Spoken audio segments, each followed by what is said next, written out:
It was a night that everyone in the city had been talking about for weeks. The grand ballroom of the Royal Crest Hotel was glowing with golden lights, and the sound of laughter and soft music filled the air. The occasion was a charity gala organized by one of the richest men in the country. People from business, entertainment, and politics were all there, dressed in their finest clothes, holding glasses that sparkled as they raised toasts to one another. Amid the glittering crowd, no one paid attention to the few people quietly moving in the background. The hotel staff were busy making sure everything looked perfect: the tables, the glasses, the carpet, the decorations. Among them was a sweeping lady who had been working at the hotel for almost 3 years. Every evening she came before sunset, wearing her simple uniform and worn-out shoes, and left long after everyone else had gone home. She didn't talk much, but everyone who knew her admired how hardworking and polite she was. She moved quietly from one side of the room to another, sweeping tiny crumbs from the corner of the carpet, making sure no one tripped over anything. Her back was slightly bent, her steps slow but steady. To the guests, she was invisible, just part of the background that kept their glamorous night spotless. But behind her calm face was a heart that had known both music and silence in ways few could imagine. The billionaire hosting the event was known for being proud and playful in a careless way. He liked being the center of attention, and when he laughed, everyone around him laughed too, whether his joke was funny or not. He wasn't an evil man, but he often forgot that not everyone lived the life of ease and comfort he did. That night he was in high spirits, walking around with a group of his friends, all of them slightly tipsy, their voices loud with confidence. As the orchestra finished their song, a few guests started requesting playful tunes. The billionaire turned toward the grand piano placed at the edge of the stage. It was a shining black piano, almost too beautiful to touch. The pianist had stepped away for a break, and for a moment the music stopped. The crowd began to chatter. That's when the billionaire noticed the sweeping lady, who happened to be near the piano, dusting the floor. With a grin that showed both mischief and pride, he called out loudly, "Hey, you there!" The lady froze for a second. She wasn't used to being spoken to in front of such a large crowd. She slowly turned her head, unsure if he was talking to her. "Yes, you," he said, his voice filled with a mix of amusement and arrogance. "Come here." Everyone's eyes turned toward her. A few whispered to each other, wondering what he wanted from a cleaner during such a fancy event. She hesitated, clutching the broom handle tightly, then walked slowly toward him. When she stopped near the piano, the billionaire chuckled and said, "You've been sweeping the floor all night. How about you play something for us instead? I could use a good laugh." The people around him laughed immediately, some covering their mouths, others shaking their heads with disbelief. The sweeping lady looked at the piano, then back at him. Her heart pounded fast, but her face stayed calm. "I don't know how to play, sir," she said softly. "Oh, come on," he replied, waving his hand. "Everyone can press a few keys. Let's see what you've got. Maybe we'll discover a new star tonight." More laughter followed. The billionaire was clearly enjoying himself, not realizing how small his words could make someone feel. She lowered her gaze, not out of shame, but out of thought. It wasn't the first time someone had spoken to her that way. Working in hotels and restaurants, she had heard people make jokes at her expense. Sometimes they called her slow. Sometimes they mocked her clothes or her accent. She had learned to stay silent, to keep her pride tucked away where no one could reach it. But that night, something about the billionaire's tone stirred an old memory inside her, a memory of another time, another life. Years ago, before her world had changed, she used to play the piano. Not in big halls like this, but in a small community center where neighbors gathered on weekends. Her mother had been her biggest fan. She used to sit in a wooden chair near the piano, clapping softly whenever her daughter finished a song. Those were simple days, but they were filled with warmth. She had dreamed of becoming a music teacher one day. She practiced for hours even when her fingers hurt, but then life took a turn she never expected. Her mother fell sick and hospital bills kept piling up. She sold her piano to pay for the treatment, promising herself she would buy another one someday. That day never came. When her mother passed away, she stopped playing completely. The sound of music became a painful reminder of what she had lost.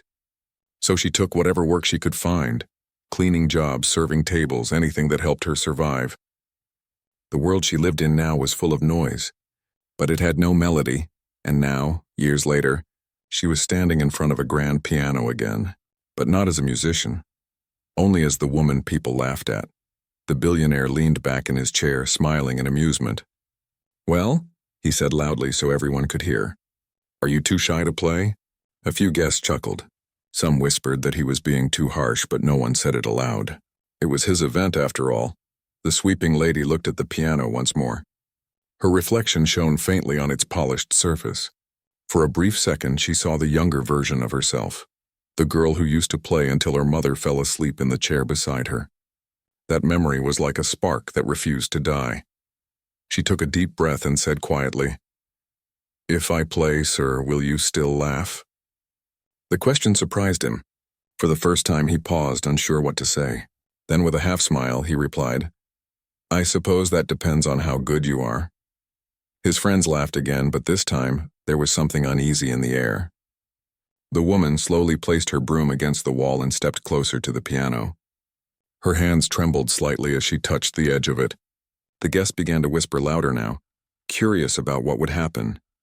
"Is she really going to play?" someone said.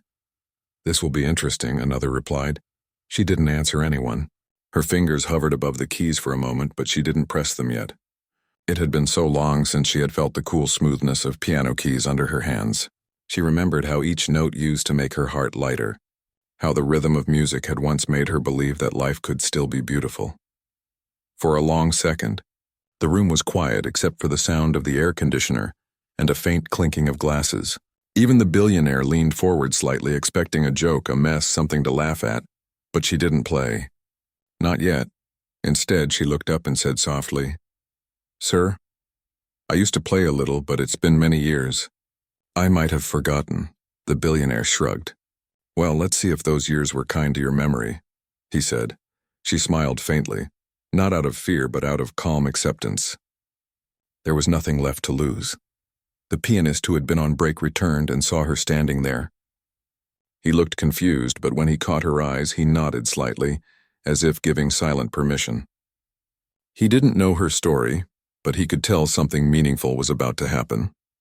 As she finally sat on the piano bench, the audience grew still. The billionaire rested his chin on his hand, waiting for the show he thought would amuse him. But what no one in that room knew was that this moment, which began as mockery, would soon become something unforgettable. She took one last breath, closed her eyes, and placed her fingers gently on the keys. And then, she pressed the first note. The sound that came out was soft and trembling, but it carried a strange kind of emotion, like the voice of someone who had been silent for too long and was finally finding the courage to speak again. The guests leaned in closer, caught off guard by the tone. The billionaire raised an eyebrow but didn't laugh. The sweeping lady continued to play, her hands slowly remembering what they once knew.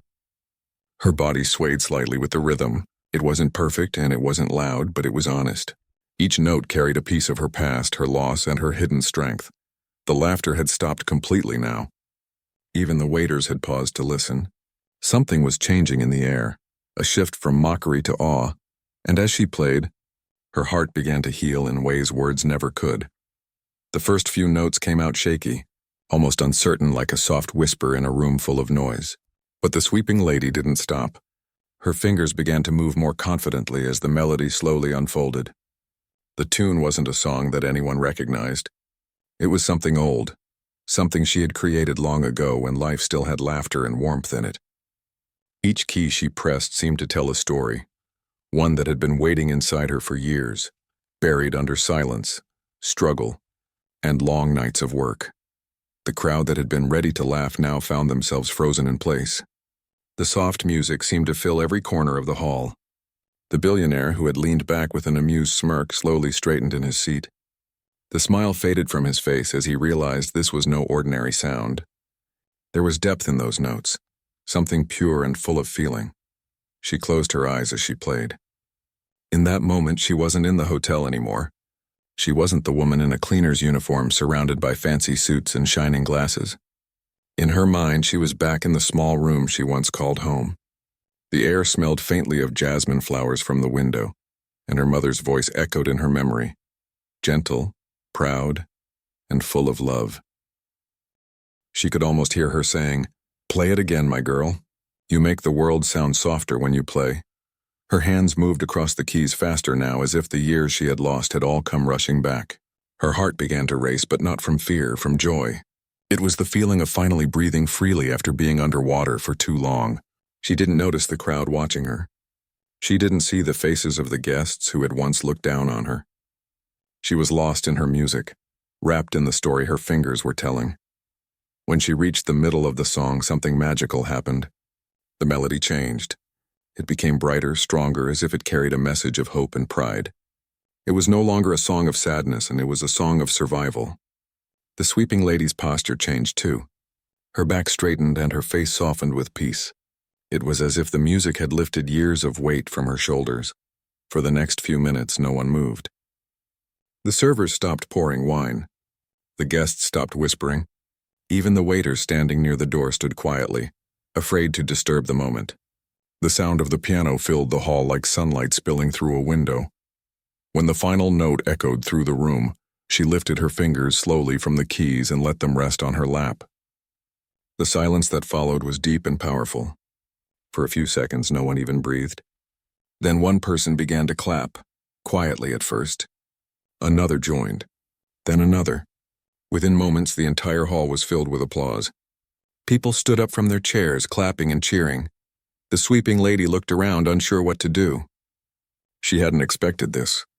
Her eyes widened slightly as she saw the crowd standing for her. Some people were even wiping their eyes. She smiled faintly, not out of pride, but out of quiet disbelief. The billionaire was still sitting in his chair, staring at her. His face had changed completely.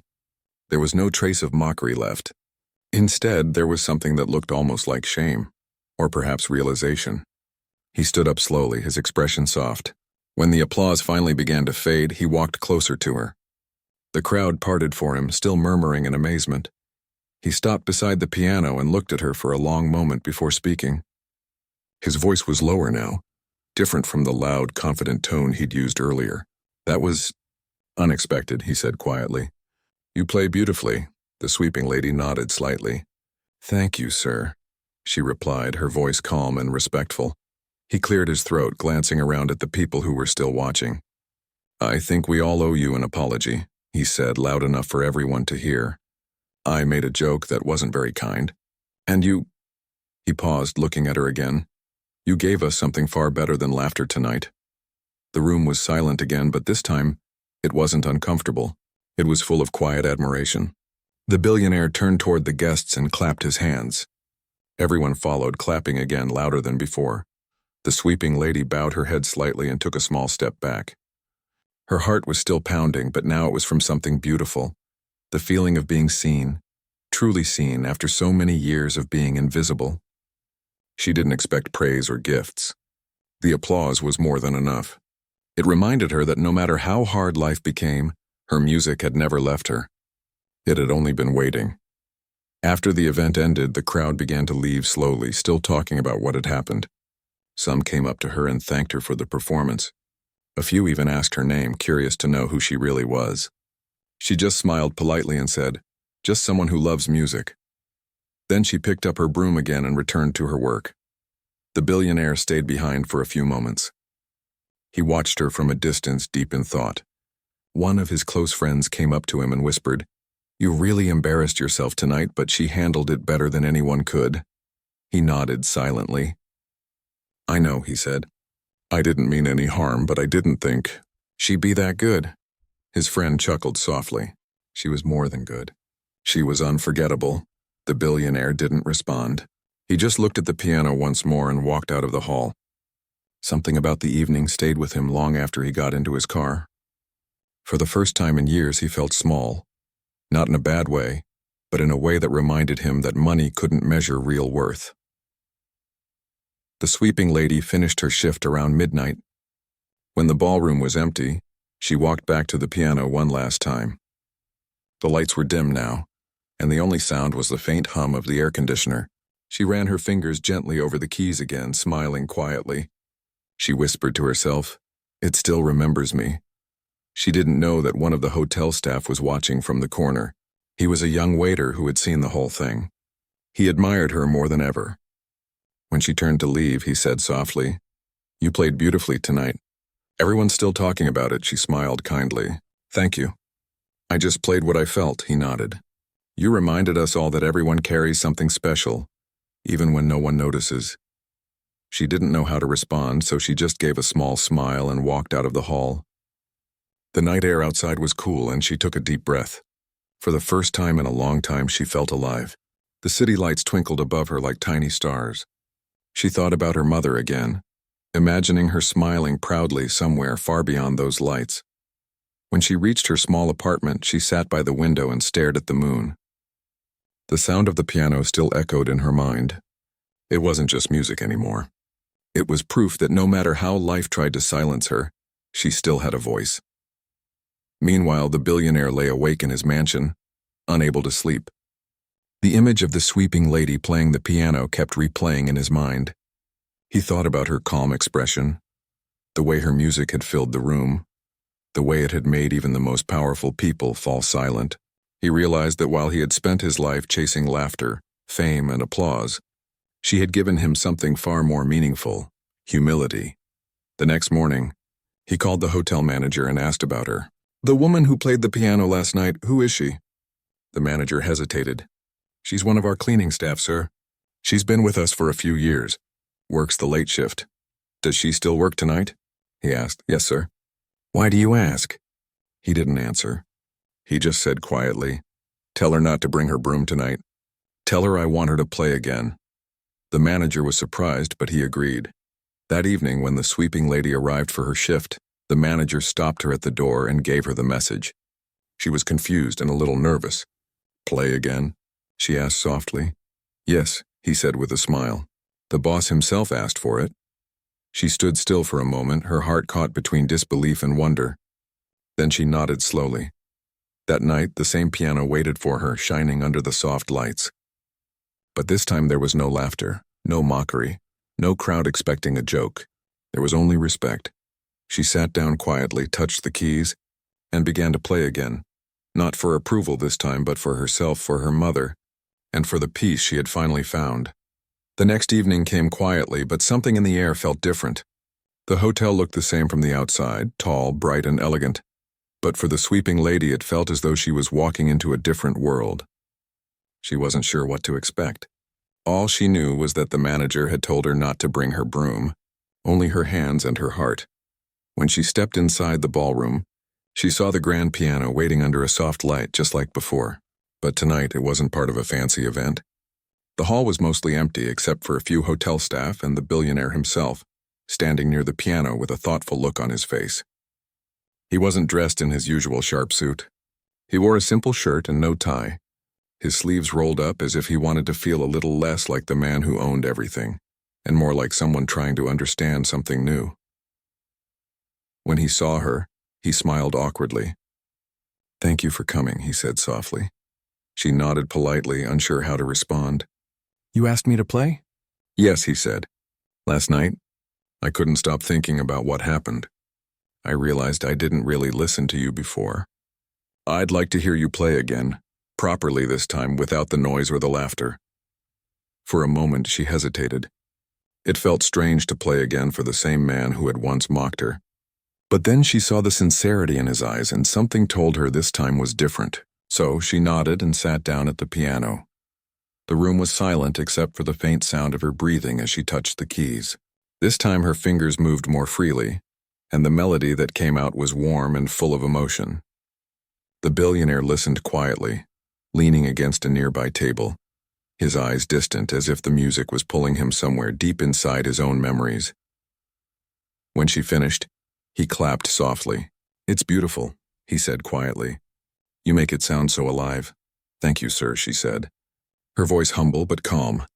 He looked down for a moment, then said, "You know, I spent years throwing parties, collecting art, building companies, but I've never heard anything that made me feel the way your music does. I don't know why, but it feels honest." She smiled gently. "Maybe because it comes from a place that remembers pain. Sometimes the most honest sounds come from quiet hearts." The billionaire nodded slowly. "That's true," he said after a pause. "I guess I've forgotten what it's like to feel that kind of truth." That short meeting turned into a quiet tradition. Every few nights after the hotel closed, she would play for him. Sometimes he brought coffee and sat in silence. Sometimes he asked her questions about music, about life, about the small joys she still held on to. And slowly, their conversations began to change them both. She learned that behind his wealth, the billionaire carried his own kind of loneliness. He had built walls of success around himself, but realized too late that those walls also kept people out. He told her about his childhood, how he had loved music once too, but gave it up because he thought success meant never slowing down. Listening to her play reminded him of something he had lost. Not money, not fame, but a sense of soul. One night, after she finished another song, he said quietly, "I think people forget that kindness doesn't cost anything." "I did too. You reminded me of that." She looked at him kindly. "People forget many things, sir, but it's never too late to remember." Their quiet friendship grew over time. The billionaire started visiting the hotel more often, not for business or parties, but to hear her play. Word slowly spread among the staff, and soon even some regular guests began showing up at closing time, just to listen. The sweeping lady never asked for attention or money. She just played. And her music began to touch hearts far beyond those four walls. One evening, a guest recorded a short clip of her playing. Without her knowing, it was posted online. Within days, the video went viral. People were amazed by the story. A hotel cleaner playing a grand piano like a professional musician. The comments were filled with praise and disbelief. Some people wrote, "True talent never dies," while others said, "She's the reminder we all need. Never judge a person by their job." When the billionaire found out about the video, he called her into his office. She came nervously, worried she might have done something wrong. He smiled as she entered. "You've become quite famous," he said, showing her the video on his phone. She blinked, surprised. "Famous, me?" "Yes," he said with a chuckle. "Millions of people have seen you play. They love your music. They love your story." She covered her mouth in disbelief. "I didn't mean for anyone to see it. I was just doing what I love." "That's exactly why they love it," he replied. "You weren't trying to impress anyone. You were just being yourself." He leaned forward, his tone serious now. "Listen, I've been thinking. There's a charity event next month at the city concert hall. I want you to perform there. Officially." Her eyes widened. "Me? Perform on a real stage?" "Yes," he said. "You deserve it. The world needs to hear you." She shook her head slowly. "Sir, I'm not sure I belong on that kind of stage. I'm just a cleaning woman." The billionaire smiled softly. "You're not just anything.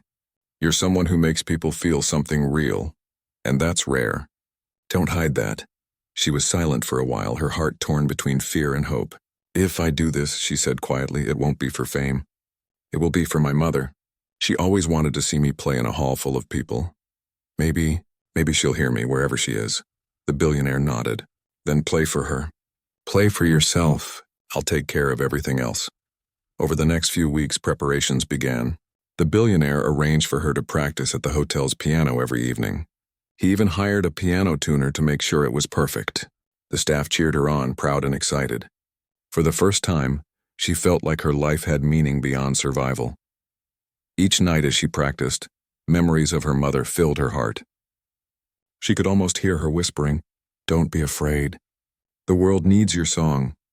Finally, the night of the performance arrived. The concert hall was filled with people, businessmen, artists, and even some of the hotel guests who had once seen her sweeping the floors. The billionaire stood at the side of the stage, nervous but proud. When she walked onto the stage dressed in a simple yet elegant gown that the hotel had gifted her, the audience applauded warmly. She looked out at the sea of faces, her heart pounding. Then she sat down at the piano and took a deep breath. The moment her fingers touched the keys, the room fell silent. The music flowed from her like water, pure, emotional, and filled with life. The song spoke of dreams lost and found again, of quiet struggles and unspoken strength. Some people in the audience closed their eyes, letting the sound carry them away. Others wept silently, moved by the beauty of her playing. The billionaire watched from the wings, his chest tight with emotion. He realized that this was more than a performance. It was redemption. For her, it was a return to the person she had once been. For him, it was a reminder of who he still could be. When the final note faded, the hall erupted in applause. People stood, clapping and cheering, some shouting her name. She smiled through tears, bowing her head. She had never felt anything like it, not pride, but peace. After the concert, the billionaire came up to her backstage.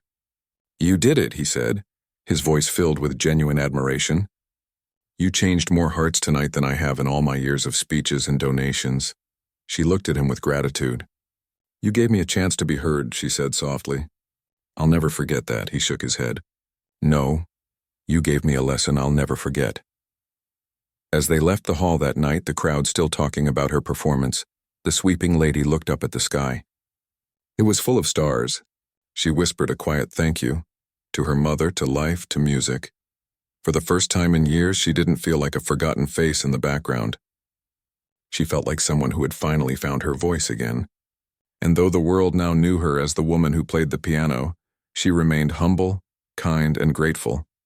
Because deep down, she knew the truth. Real greatness doesn't come from wealth or fame. It comes from the heart that keeps beating even when the world forgets to listen. The next day passed slowly for the sweeping lady. Even as she went about her chores at home, she kept thinking about the music she had played the night before. It had been such a long time since her hands had touched those keys, yet somehow it had felt like she had never stopped. Every note was still alive inside her. She smiled quietly to herself as she swept her small porch, wondering if she would ever get the chance to play again. That evening, when she arrived at the hotel, the manager stopped her at the entrance. "He wants to see you," he said, meaning the billionaire. She froze for a moment. "Me?" she asked softly. "Yes, he's waiting in the ballroom. And you don't need the broom tonight." Her heart began to race as she walked through the long corridor. The same hallway that usually smelled of perfume and champagne now felt strangely peaceful. When she entered the ballroom, she saw him standing near the grand piano. He wasn't surrounded by guests this time. There was no music, no laughter, no crowd, only him and the empty chairs that still held the echoes of last night's applause. He turned when he heard her footsteps. His face looked different, less proud, more thoughtful. "Thank you for coming," he said. She nodded politely, unsure what to say. He motioned toward the piano. "Would you mind playing again?" "Just us this time," she hesitated. "You really want me to play?" He gave a small, genuine smile. "Last night I laughed before listening. I'd like to do things the right way." Something in his voice made her believe him. She walked over, sat down, and let her fingers find their place. The room filled once again with music, soft, flowing, honest. The notes floated through the air like memories drifting home. The billionaire stood quietly, arms crossed, his eyes fixed on the keys as though each sound uncovered something he had forgotten about himself. When she finished, the silence felt heavy but calm. He clapped lightly. "That was beautiful," he said. She smiled faintly. "Thank you, sir." He shook his head. "Please don't call me sir. Tonight you're the teacher and I'm the student."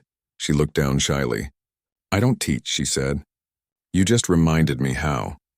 That short meeting changed something between them. From that night onward, he often came to the hotel late after the guests had gone. He would bring coffee, sit in the corner, and listen while she played. Sometimes he asked questions about the songs.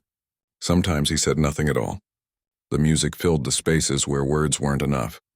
Through their quiet conversations, she learned pieces of his life. He had grown up in a small town, raised by parents who worked hard but never had much.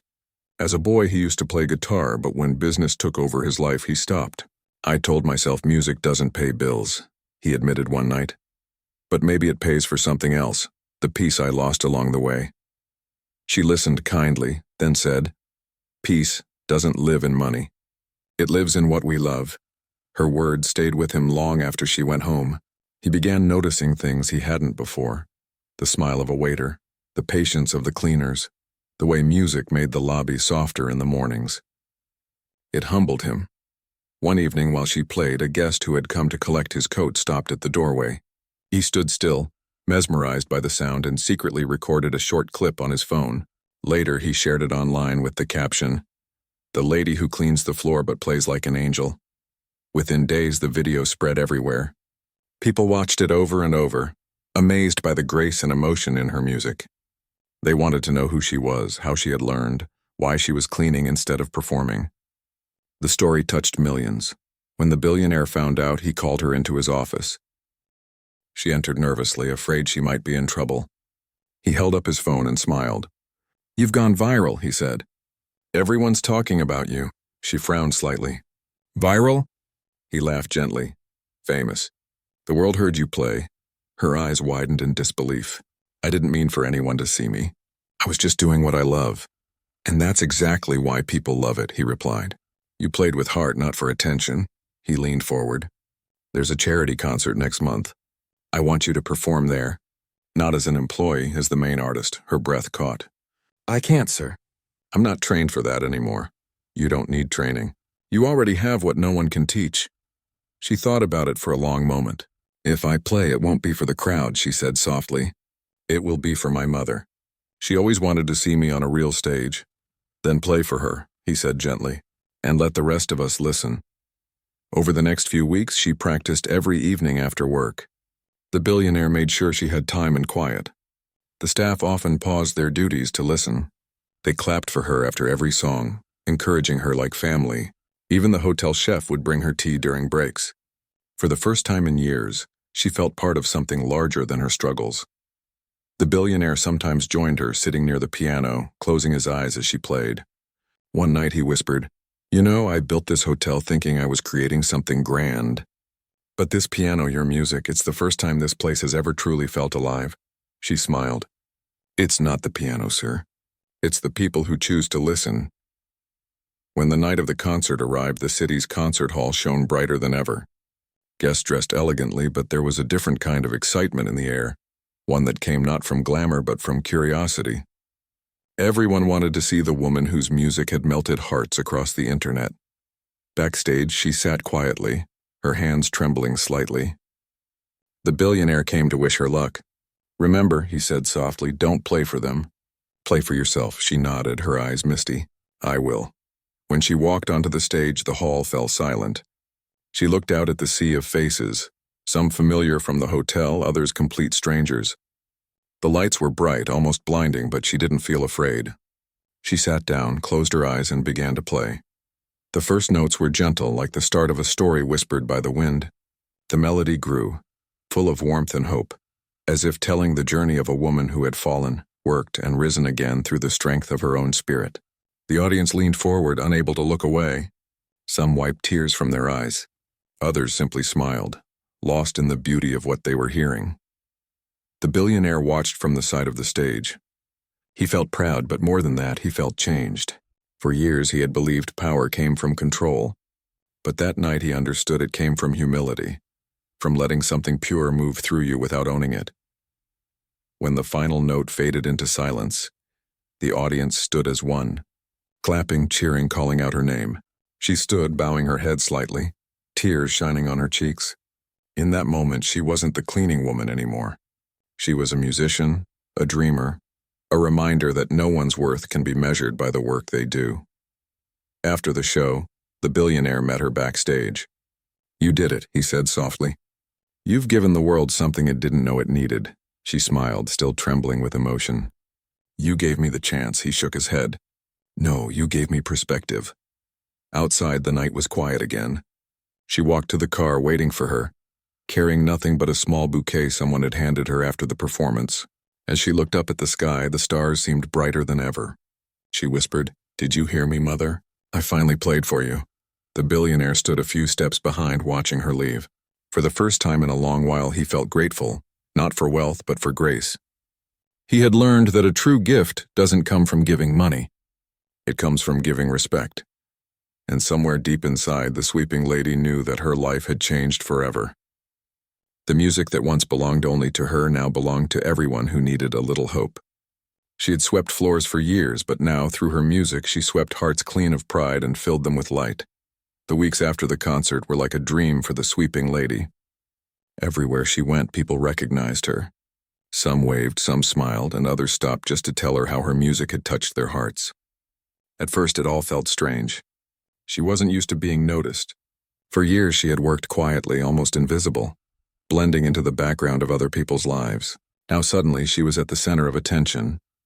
But even with all the fame, she didn't let her heart change. She still woke up early every morning, still made her tea the same way, still swept her small porch before heading out. Only now her eyes carried a new light, a quiet confidence that had been missing before. The billionaire often called to check in on her. He had turned from a man of business to something gentler, a man who had learned that kindness, not money, was the truest form of success. One afternoon, he invited her for lunch at a small garden cafe. There were no reporters, no cameras, just the two of them. "I've been thinking," he said, stirring his coffee. "That concert wasn't the end of something. It was the start. People see you and remember what it means to fight quietly and still smile. I want to help you share that message." She smiled, unsure. "I'm just someone who loves to play. I don't know how to teach people." He looked at her kindly. "You don't need to teach. You just need to be yourself. That's what inspires them."